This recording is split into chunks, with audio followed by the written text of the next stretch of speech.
UGC's new equity regulations 2026 have triggered protests and demonstrations across the country.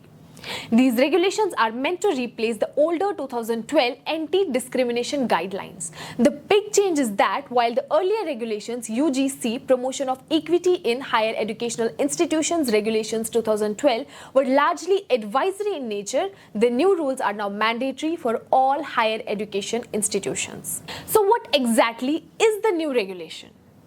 The objectives in the regulations say it is aimed at eradicating discrimination based on religion, race, gender, place of birth, caste or disability against the members of scheduled castes and scheduled tribes, socially and educationally backward classes, economically weaker sections, persons with disabilities or any of them, and to promote full equity and inclusion amongst the stakeholders in higher education institutions. According to these regulations, every college and university must establish an equal opportunity center to oversee the effective implementation of policies and programs for disadvantaged groups, to provide guidance and counseling regarding academic, financial, social and other matters, and to enhance diversity within the campus. An equity committee must be set up.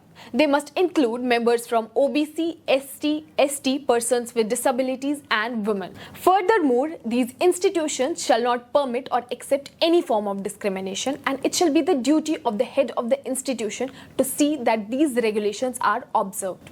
The center would maintain an online portal for reporting any incident of discrimination, and an equity helpline would also be operated.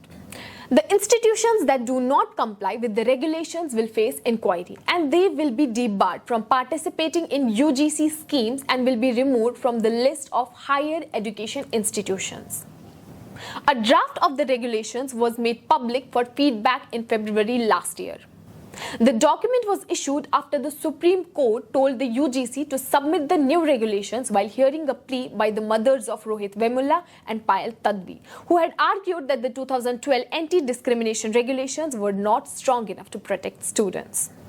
The updated regulations are notified in the context of caste-based discrimination in universities, which has increased by 118.4% in the last 5 years, according to a UGC report submitted to a parliamentary panel and Supreme Court. The new regulation has been met with protests primarily from the general or unreserved categories, who have argued that the regulations could be discriminatory towards them.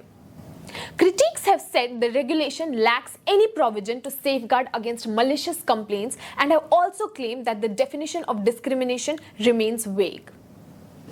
The equity committees not having any provision mandating representation from the general category has also been criticized. A plea was filed in the Supreme Court challenging the new regulations, and the court stayed the regulation on Thursday, observing they are prima facie vague and capable of misuse.